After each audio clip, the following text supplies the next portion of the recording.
लोकसभा चुनाव नजदीक आते ही सीट शेयरिंग पर बात बनती हुई नहीं दिख रही है और पेच फंसता हुआ दिखाई दे रहा है। हर पार्टी अपने अपने हिसाब से यहां सीटों की मांग कर रही है और ऐसे में अखिलेश यादव की तरफ से 11 सीटों की बात कही गई, लेकिन कांग्रेस की तरफ से ये कहा गया कि अभी फॉर्मूला कुछ तय नहीं हो पाया है। इसी मुद्दे पर हम कर रहे हैं चर्चा। तमाम खास मेहमान लगातार हमारे साथ बने हुए हैं। समीर सिंह जी बीजेपी प्रवक्ता हमारे साथ मौजूद हैं, सुधा मिश्रा जी कांग्रेस प्रवक्ता हमारे साथ जुड़ी हुई है, मेजर आशीष हमारे साथ मौजूद है समाजवादी पार्टी से, और विजय उपाध्याय जी राजनीतिक विश्लेषक हमारे साथ जुड़े हुए हैं। बहुत बहुत स्वागत है एक बार फिर से आप सभी का। लेकिन अब चर्चा की शुरुआत मेजर आशीष मैं आपके साथ ही करना चाहूंगी।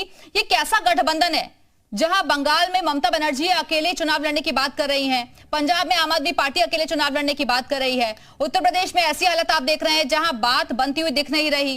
क्या सिर्फ सीटों पर ये गठबंधन टिका हुआ है या फिर मुद्दों पर, विचारधारा पर जो बात कही जाती है?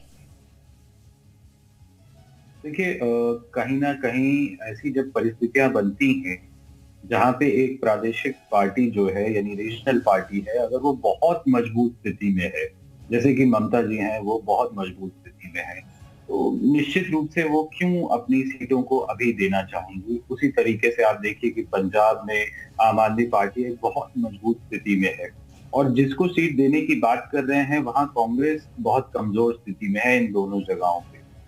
अब अगर आप उत्तर प्रदेश की बात कर लें तो कांग्रेस ने कहीं कहीं कुछ ऐसे उनके नेताओं के बयान आए हैं जो उनके राहुल गांधी जो बहुत निसंदेह मेहनत कर रहे हैं, उनकी मेहनत से पानी फेर देते हैं उनके कुछ नेताओं के बयान। इसीलिए मैं फिर से आशा करता हूं कि जो प्रदेश कांग्रेस के नेता हैं वो राजनीतिक सूझबूझ के बाद ही अपने बयान दें, क्योंकि यदि उत्तर प्रदेश में भी आप समझना चाहिए कि उत्तर प्रदेश में आपकी स्थिति क्या है।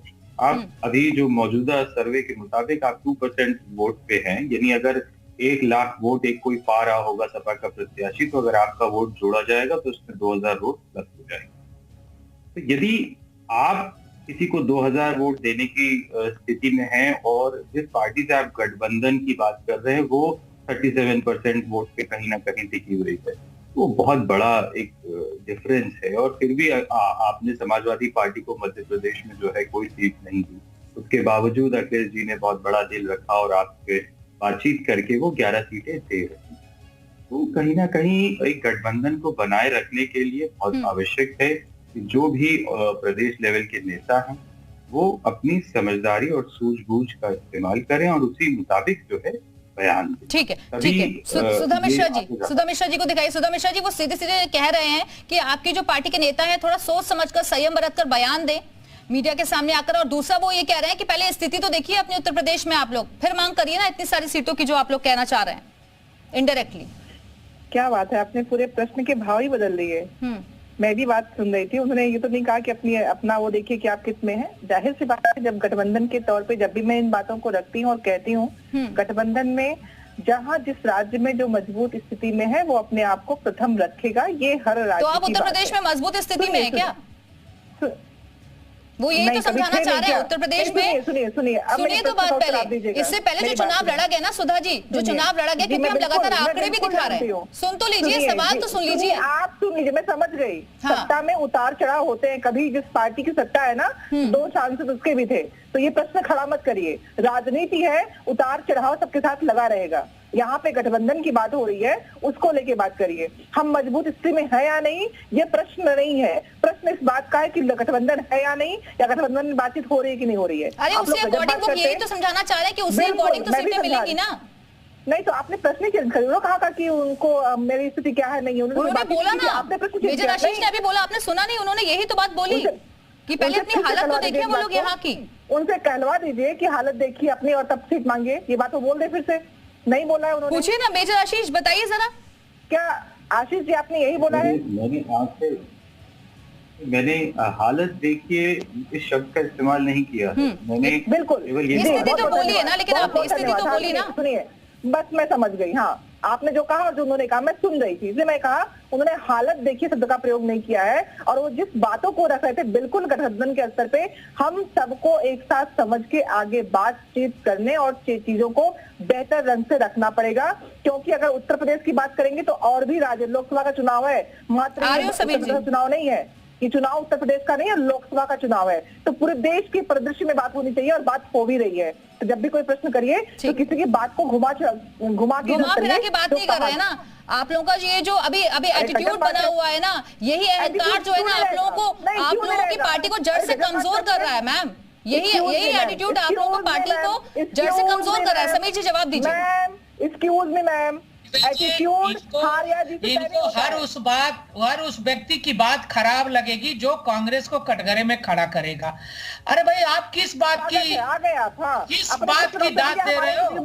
आप कांग्रेस की प्रवक्ता हो, आपको एक आदमी प्रदेश अध्यक्ष कांग्रेस का बनाने को नहीं मिलता है। अजय राय भारतीय जनता पार्टी के मेले गए हैं, आपने उनको तो प्रदेश अध्यक्ष बनाया। उधार के प्रदेश अध्यक्ष से आप लड़ाई लड़ रही हो।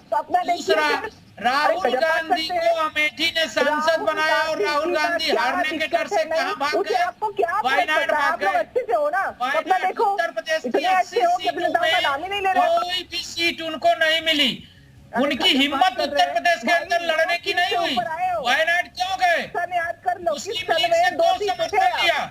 केरल से पहले कोई सीट नहीं दिया राहुल गांधी के लिए। अरे सुधा जी आदमी को अपनी पार्टी की जो औकात हो उसी के हिसाब से बात करनी चाहिए। एक एक करके केरीलाल के हसीन सपने देख रही हो। 17 में आपको समीर जी प्लीज समीर जी मैं आपसे भी रिक्वेस्ट कर रही हूँ, भाषा की गरिमा को रखिए प्लीज एक करके बोलिए। आपको पता है अभी मध्य प्रदेश के चुनाव में अखिलेश यादव ने क्या कहा है? आपको ज्ञान है इसका? मतलब आपके किस बात की बात कर रही हो? किस बात का दम्भ भर रही हो आप? अभी समाजवादी पार्टी के प्रवक्ता ने कहा कि आपकी जितनी ताकत है उतने पर विचार करिए। उन्होंने आपको बता दिया कि आप 11 से अधिक लड़ने के लायक नहीं हो। हम तो कह रहे हैं कि आप ठीक है विजय उपाध्याय जी वर्तमान के परिप्रेक्ष्य को अगर हम देखें तो आपको क्या लगता है फिलहाल जो कांग्रेस की स्थिति है उस पर क्या स्थितियां बन सकती है और कितनी उनको डिमांड करनी चाहिए? देख रही थी, उनकी बात नहीं सुन रही है, हमको चुप करा रही है आप, कुछ भी बोल रहे हैं नरगल वो। ठीक है सुधा जी, ऐसा है कि सुधा जी मैंने बोल दिया उनको एक एक करके। देखिए ये पार्टियों के बीच आपस में सहमति या असहमति का मुद्दा है, ये पार्टियां तय कर लेंगी क्योंकि अभी उत्तर प्रदेश में इंडिया गठबंधन इंटैक्ट है। सपा का आरएलडी से समझौता हो चुका है। सपा ने आज कह दिया कांग्रेस के साथ 11 सीटों पे हमने शुरुआत कर दी है और फिर मैं कह रहा हूं कि ये शुरुआत 11 सीटों से 44 सीटों तक जाएगा या 11 पे रुक जाएगा, ये कहना अभी मुश्किल है। दोनों पार्टियां आपस में बातचीत कर रही हैं। इनका एजेंडा एक है, एक जैसे मुद्दे लेकर पार्टी ये चुनाव में जाना चाहते हैं। अब बारी है कि उम्मीदवार घोषित करने की। बहुत ज्यादा वक्त नहीं है। पिछली बार 2019 में 14 मार्च को नोटिफिकेशन जारी हुआ था लोकसभा चुनाव का। अभी 1 महीने के करीब का समय तीनों पार्टियों के पास है, आरएलडी के पास, सपा के पास और कांग्रेस के पास। तो ये सीटों का तालमेल वो फाइनल करेंगे जब कांग्रेस एक्सेप्ट कर लेगी, क्योंकि सपा ने तो बता दिया, अभी कांग्रेस ने उसे कहा कि अभी कंटिन्यूअस है, बातचीत चल रही है।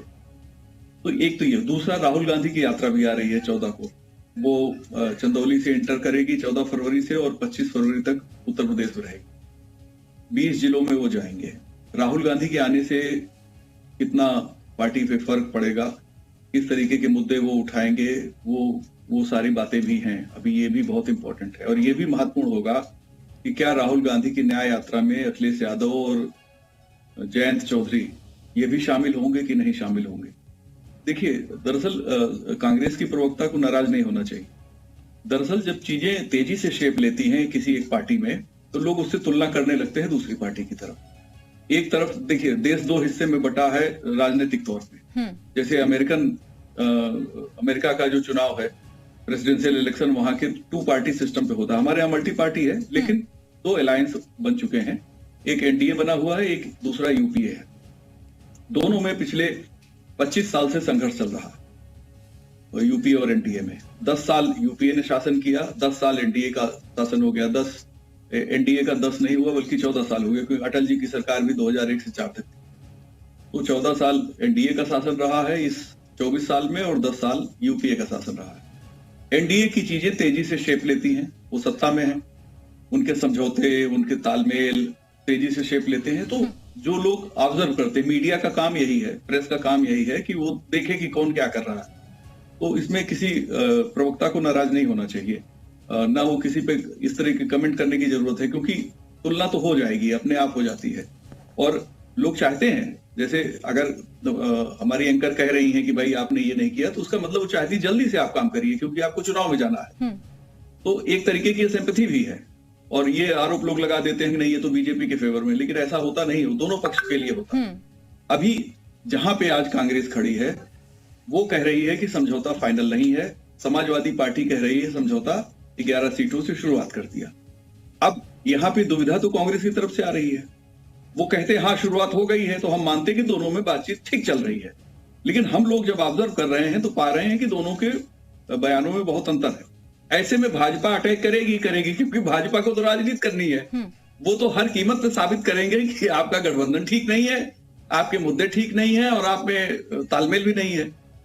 तो अभी मेरा ऐसा मानना है कि चुनाव में चूंकि अब ज्यादा दिन नहीं बचे हैं, चुनाव की घोषणा 10 मार्च के बाद कभी भी हो जाएगी। फरवरी 29 डेज का ही है इस बार, एक दिन ज्यादा है, 28 दिन की फरवरी की बजाय 29 दिन की है।